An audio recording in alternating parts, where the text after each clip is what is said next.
किसी के मन की बातें पढ़ने के लिए आपको 3 तरीके पता होने चाहिए। यह तरीके सीखना बहुत महत्वपूर्ण है।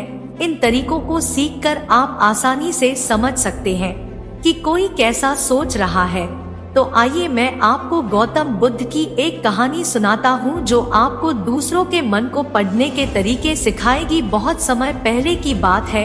एक छोटे से गांव में 2 भाई थे। बड़े भाई अंधा था, इसलिए वह हमेशा घर पर ही रहता था और छोटे भाई खेती कर था। हालांकि खेतों में बहुत सारे जानवर थे और उनके कारण पूरी कृषि बर्बाद हो रही थी। इससे छोटे भाई को बहुत परेशानी हो रही थी। फिर एक दिन उसे ख्याल आया कि वह अपने अंधे बड़े भाई की मदद क्यों नहीं लेता ताकि वह खेतों से जानवरों को भगा सके, क्योंकि उसका बड़ा भाई अंधा था।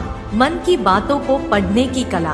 वह खेत में बैठकर जानवरों की आवाज सुनते ही उन्हें डरा सकता था। इस तरीके से हमारी कृषि बच सकती थी। इस सब कुछ सोचने के बाद उसने अपने खेत में एक छोटा सा झोपड़ा बनाया और अपने अंधे भाई को उसमें रखा। उसने उससे कहा, भाई अगर तुम किसी जानवर की आवाज सुनो तो जोर से चिल्लाओ और जानवर यहाँ से भाग जाएंगे। इससे हमारी फसलें बच जाएगी। बड़ा भाई अपने छोटे भाई के विचार से सहमत हो गया और खेत में बैठने लगा।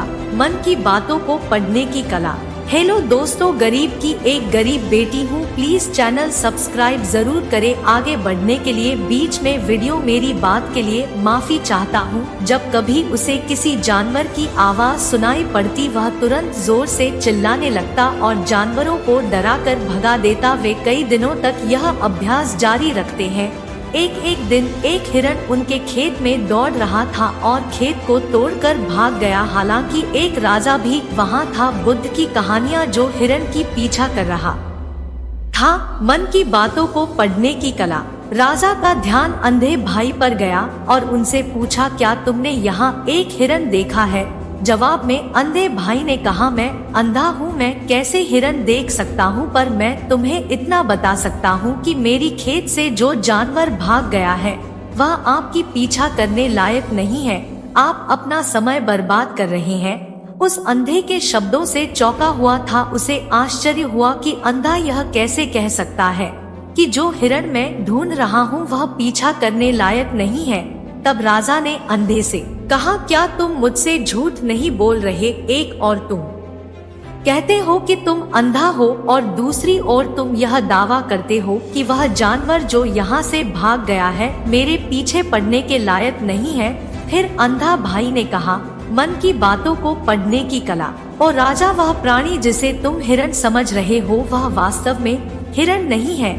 वह एक मादा हिरण है और मेरे ज्ञान के अनुसार वह गर्भवती है। मैंने कभी सुना नहीं है कि कोई राजा एक गर्भवती मादा हिरण की शिकार करता है। इसलिए मैं तुम्हें यह कह रहा हूँ कि वह तुम्हारे पीछे पड़ने के लायक नहीं है। तुम्हें उसकी पीछा करने में अपना समय बर्बाद नहीं करना चाहिए। यह सुनकर राजा और भी हैरान हुआ। मन की बातों को पढ़ने की कला। उसे समझ में नहीं आया कि अंधा यह कैसे जान सकता है कि वह गर्भवती मादा हिरण है।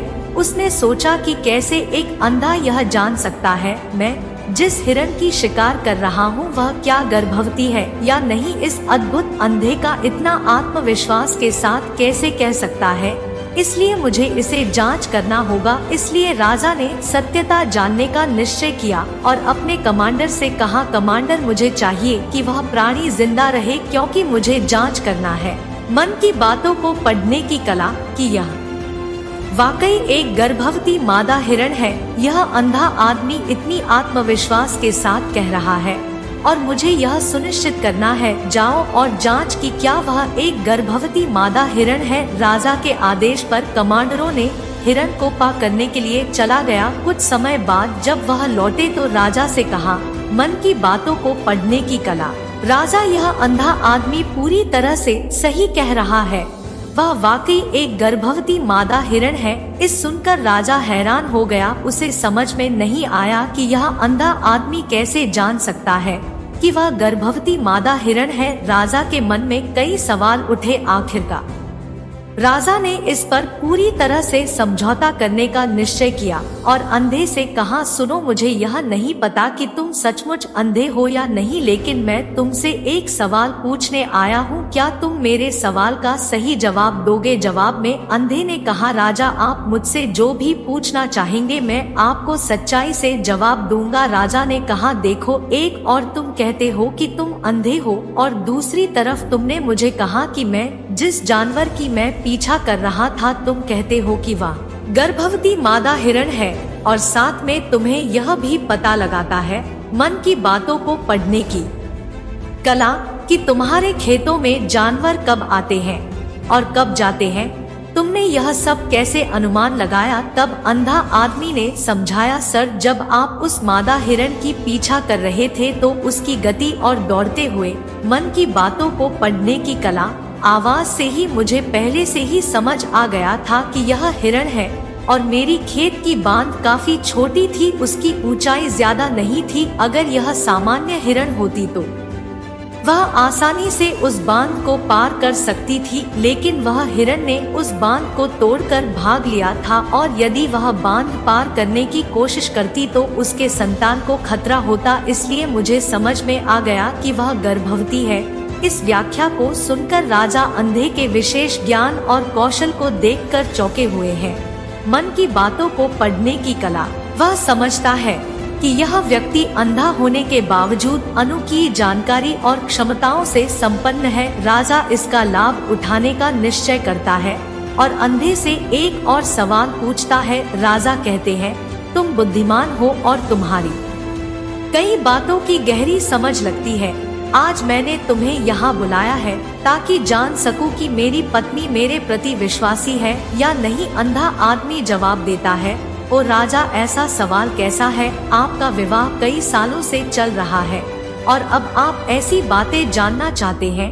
ऐसे सवाल आपके मन में क्यों उत्पन्न हो रहे हैं? हालांकि राजा कहता है, तुम्हें इस सवाल का जवाब दे देना होगा। अगर तुम मुझे उत्तर नहीं दोगे तो मैं तुम्हें मृत्यु दंड से सजा दूंगा। राजा की धमक सुनकर अंधा कहता है, मन की बातों को पढ़ने की कला, बहुत अच्छा, मैं तुम्हें तुम्हारे सवाल का जवाब दूंगा। और राजा, अगर तुम इस सवाल का जवाब चाहते हो तो तुम्हें मेरी एक सेवा करनी होगी। राजा पूछता है, मुझे बताओ, मुझे क्या करना होगा? व्यक्ति जवाब देता है, उसके लिए तुम्हें अपनी पत्नी को मेरे साथ एक कमरे में अकेले छोड़ देना होगा। यह सुनते ही पहले तो गुस्सा होता है, लेकिन कुछ समय सोचने के बाद वह उस व्यक्ति की बात मानता है और अपनी पत्नी को उसके साथ एक कमरे में भेजने का आदेश देता है। कमांडर उस पर क्रियान्वयन करता है और अंधे आदमी और रानी को एक कमरे में अकेले छोड़ देता है। उस समय अंधा अपनी बात कहते हैं, मुझे तुम्हें छूना है। यह सुनते ही रानी बहुत गुस्से से भरी हो जाती है और अंधे को पीटने लगती है।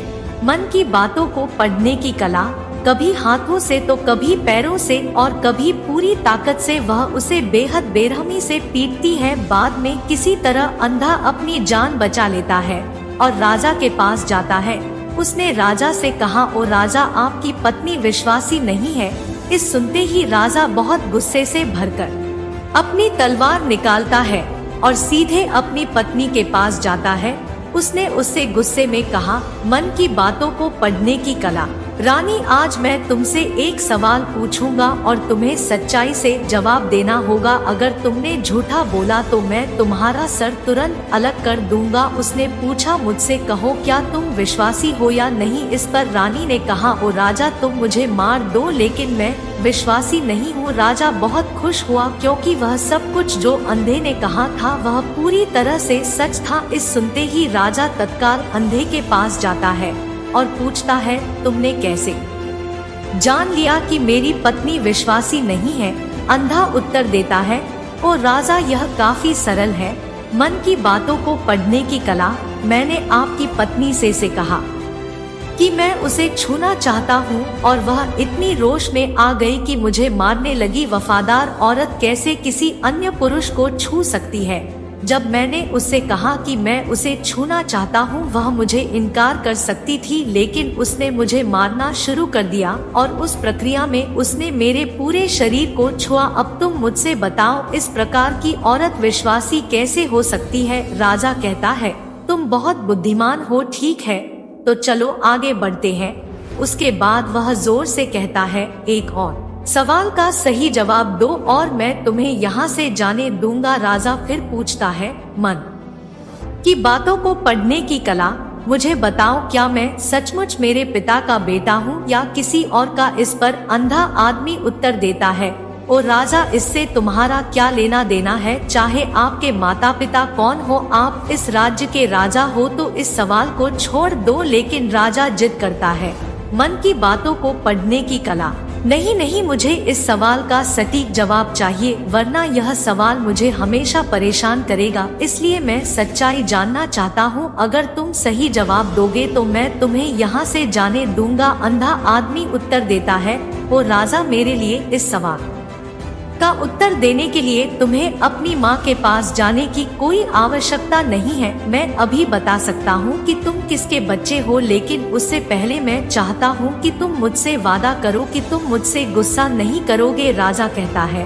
मन की बातों को पढ़ने की कला, हाँ, मैं वादा करता हूँ कि मैं गुस्सा नहीं करूँगा। फिर आदमी जवाब देता है, ओ राजा, मैं तुम्हें बताने की आवश्यकता नहीं है कि तुम सचमुच अपने पिता के बच्चे हो। मैं तुम्हें अब बता दूं कि तुम मेरे स्वामी राजा और परमेश्वर के पुत्र हो। मैं वादा करता हूं कि मैं आपसे गुस्सा नहीं होऊंगा। फिर अंधा राजा से कहता है, तुम सचमुच अपने पिता के बच्चे हो, लेकिन तुम एक कंजूस व्यापारी की छाया में भी हो। यह सुनते ही राजा बहुत खुश हो जाता है और तत्काल अपनी माँ के पास जाता है। उससे कहता है, माँ, कृपया मुझे सच बताओ, क्या मैं सचमुच अपने पिता का बच्चा हूँ या किसी अन्य का? अगर तुम मुझे सच नहीं बताओगी तो मैं यहाँ ही अपनी जान दे दूंगा। मुझे सच बताओ, क्या है? राजा की माँ कहती है, मन की बातों को पढ़ने की कला, पुत्र, तुम सचमुच अपने पिता का बच्चा है, लेकिन तुम एक कंजूस व्यापारी की छाया में भी हो। जब मैं नहाकर अपनी आवश्यकता अनुसार देख रही थी तो मैंने तुम्हारी ऊपर कंजूस व्यापारी की छाया देखी। यह सुनते ही राजा बहुत खुश हो जाता है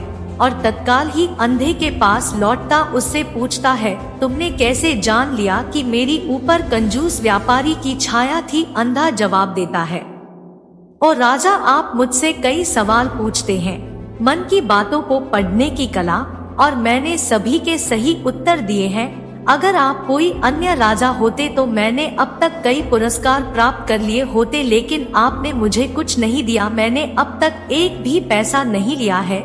इसी से मैंने अनुमान लगाया कि आप बहुत कंजूस हैं। यह सुनकर राजा हंसते हुए कहता है, जो भी तुम मांगो मैं जरूर दूंगा, लेकिन मुझे बताओ, तुम कैसे जान लेते हो क्या सही है और क्या गलत, और तुम इतने सटीक और निष्कलंक उत्तर कैसे दे सकते हो? अंधा आदमी कहता है, ओ राजा, मैं प्राकृतिक रूप से अंधा हूँ। अगर मेरी आंखें होती तो मैं किसी के विचारों को आसानी से समझ सकता। मन का अपनी भाषा होती है और इस भाषा को किसी के शरीर की क्रियाओं में देखकर समझा जा सकता है। व्यक्ति की आंखों, होठों, काम करने के तरीके और उनकी गतिविधियों को देखकर हम समझ सकते हैं कि उसके मन में क्या चल रहा है। मन की बातों को पढ़ने की कला, इस पर आधारित हम किसी की विचारों को जान सकते हैं। लेकिन मैं अंधा हूँ, इसलिए मुझे क्रियाओं के माध्यम से जानना पड़ता है। अगर मुझे कुछ जानना होता है तो मैं अगले व्यक्ति को कार्य सौंपना पड़ता है। देखना होगा कि वह कैसे काम करता है। मन की बातों को पढ़ने की कला, और उसके आधार पर मैं समझ सकता हूँ कि उसके मन में क्या चल रहा है। इस सुनते हुए राजा पूछता है, क्या इसका मतलब है कि मैं भी किसी के विचारों को जान सकता हूँ? इस पर अंधा आदमी कहता है, बिल्कुल, आप भी किसी के विचारों को समझ सकते हैं, लेकिन उसके लिए आपको पहले अपनी आत्मा पर काम करना पड़ेगा, और वह काम है अपनी मानसिकता को शांत करना, अपनी मानसिकता को वर्तमान में लाना। इसके लिए आज मैं आपको 3 तरीके बताऊंगा, और यह 3 तरीके बहुत ही सरल और आसान है। मन की बातों को पढ़ने की कला, लेकिन राजा, इससे पहले आपको एक चीज करनी होगी, अपनी मानसिकता को संकेंद्रण, दूसरों के विचारों को समझ सकते हैं। आगे पढ़ने के लिए यहाँ पर